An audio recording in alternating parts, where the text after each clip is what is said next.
miso ezangi komona oyo ebombana na vi ya moto solo ezali likabo réservé na tata Nzambe.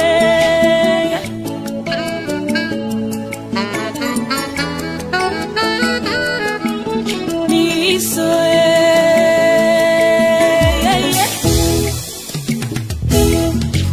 spécialité bato mokili eza kozanga kososo la future kondima etonti ngai na motema po ata basi un jour ekosila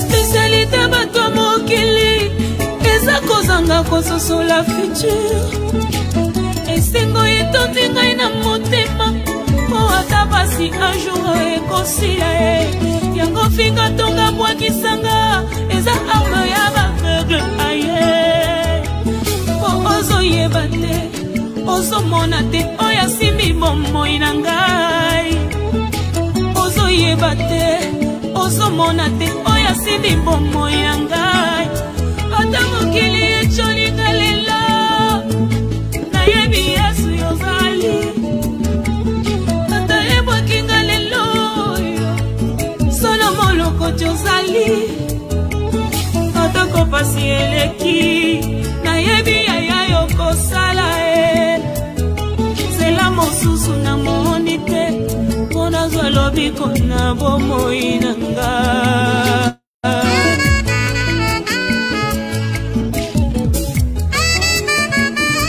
ata mokili ecolinga lelo nayebi Yesu yozali ata ebwakinga lelo solo moloko jozali wangai atako pasi eleki nayebi yaya yokosala zela mosusu na moni te mpona zwa lobiko na bomoi na ngai.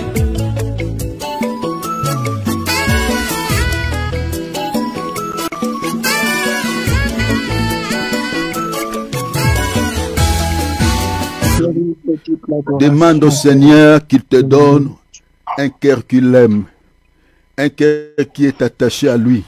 Il a dit dans le livre de Matthieu chapitre 6 verset 24, il dit nul ne peut servir deux maîtres. Le Seigneur dit il haïra l'un et l'aimera l'autre. Il dit il s'attachera en l'un et méprisera l'autre. On ne peut servir Dieu et maman. On ne peut servir Dieu et les richesses. On ne peut servir Dieu et l'argent. Malheureusement, le constant est amer dans ce monde. Bien-aimé, il y a des gens qui servent le Dieu maman, qui servent les richesses, qui servent l'argent. L'argent sépare beaucoup de gens avec Dieu. Les richesses de ce monde séparent des hommes avec Dieu. Il y a des gens, depuis que Dieu l'a béni, ils ne prient plus, ils ne partent plus à l'église, ils n'assistent plus aux réunions parce que il est tellement devenu riche, il n'a plus le temps pour prier, pour aller même à l'église. L'argent, certains c'est le mariage, certains c'est les objets matériels. Mais la Bible dit, rien ne nous séparera de l'amour de Christ. Mais tu vas prier Dieu. À des moments comme ceci, il faut s'attacher. Il faut s'attacher à Dieu. Le temps n'est plus à notre avantage. Alors prie le Seigneur, demande à Dieu. Seigneur, je vais m'accrocher. Je vais m'attacher. Sois un homme de prière. Sois une femme de prière. L'enlèvement de l'église, je l'ai toujours dit, ça ne prendra pas un jour. Ça se passera, mes bien-aimés, dans les croisières. Ça se passera un jour, mais dans les croisières. Ça ne prendra même pas une minute. Vous imaginez? L'apôtre Paul dit en un clin d'œil. C'est-à-dire dans une vitesse incalculable. Donc, il y aura beaucoup de gens qui rateront l'enlèvement. Mais toi, sois compté parmi les gens qui partiront. Mais qui sont ceux-là qui partiront?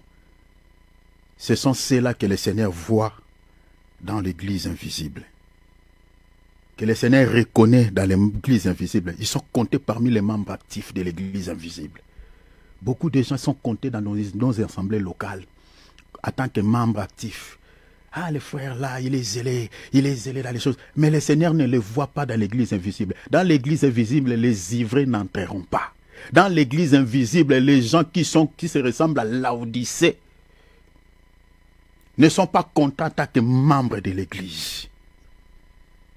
Sois compté parmi les membres actifs dans l'église invisible. Même si dans l'église locale, on ne te reconnaît pas tant que membre actif. Mais dans l'église invisible, sois content en tant que membre. Sois le sarma qui est connecté au cep, qui est attaché au cep.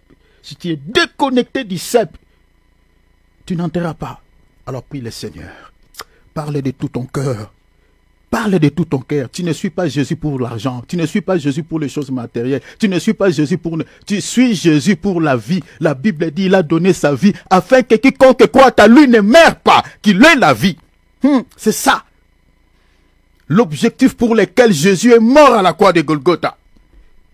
Pour que tu sois sauvé, pour que tu n'ailles pas en enfer, tu ne partes pas en enfer.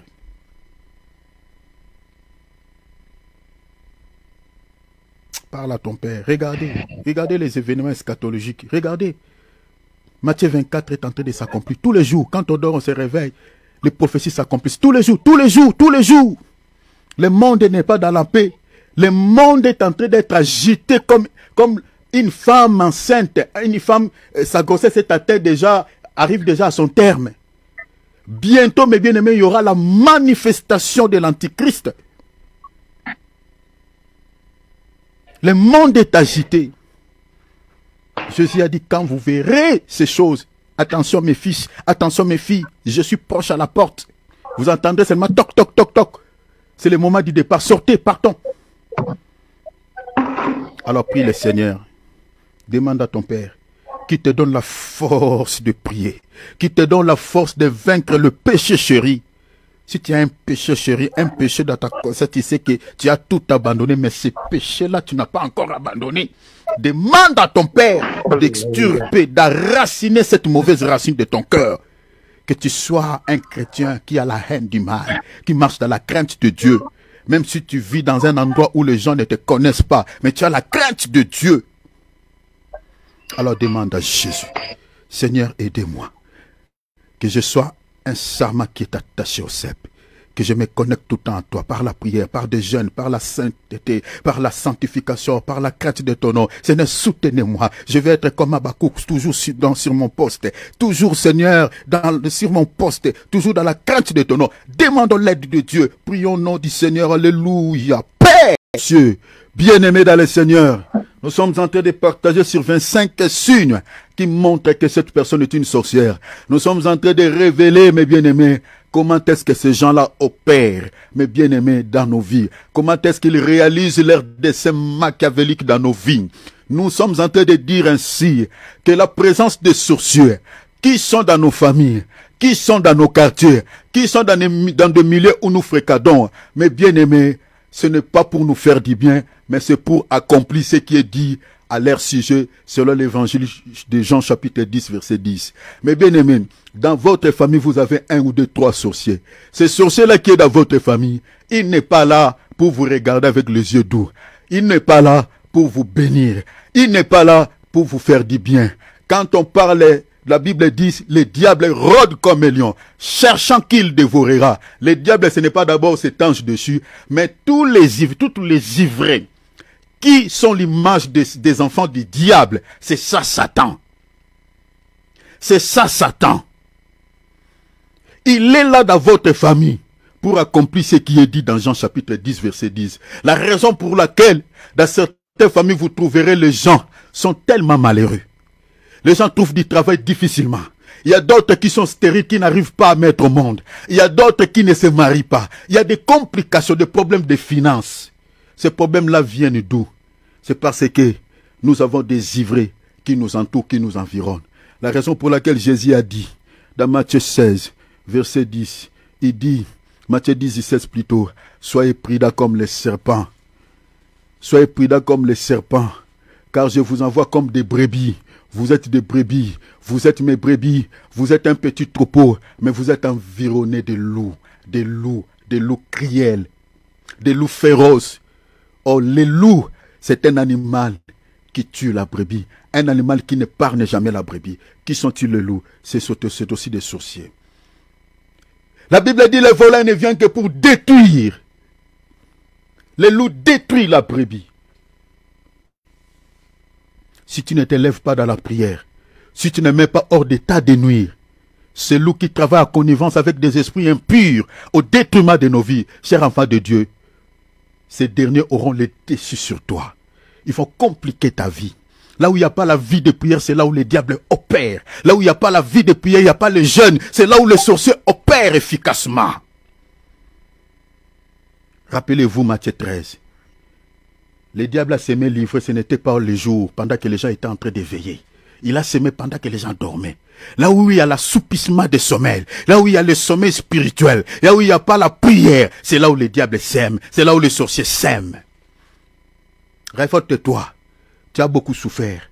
L'année 2024, tu as connu pas mal d'échecs. Tu as connu pas mal de déceptions. Beaucoup de choses n'ont pas marché, n'ont pas eu lieu tel que tu voulais. Mais cette année, sois un homme, une femme de prière. La Bible dit, nous n'accordons pas l'avantage à Satan. Nous ne laissons pas à Satan l'avantage sur nous. C'est l'apôtre Paul qui le dit. Si tu ne pries pas, tu accorderas l'avantage à ces derniers sur ta vie.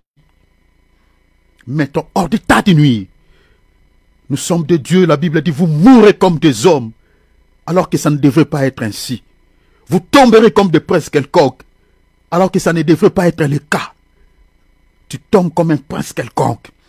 Tu tombes comme une princesse quelconque, alors que tu es la fille du roi. Tu es la fille du grand roi. Tu es le fils du grand roi. Mais nous sommes en train de mourir comme des mouches. Les sorciers sont en train de nous terroriser.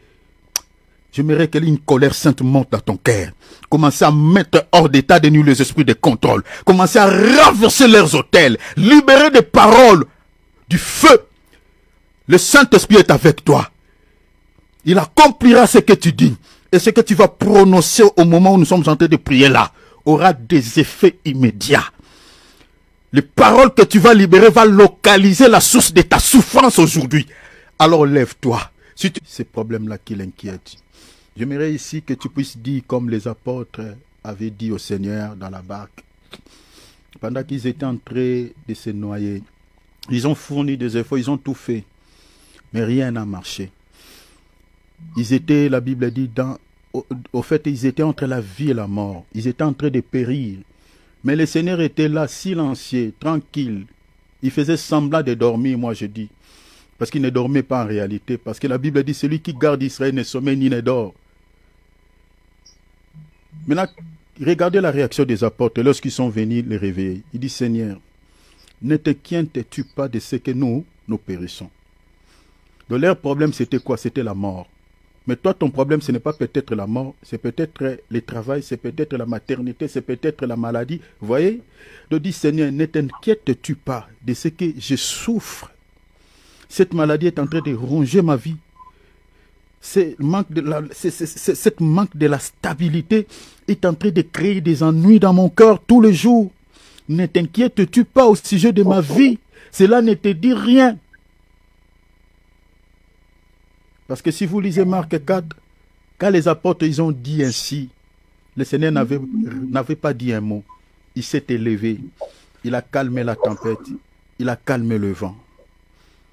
Que le Seigneur, après cette prière, qu'il s'élève dans ta vie. Cette tempête qui est en train de déranger ta foi.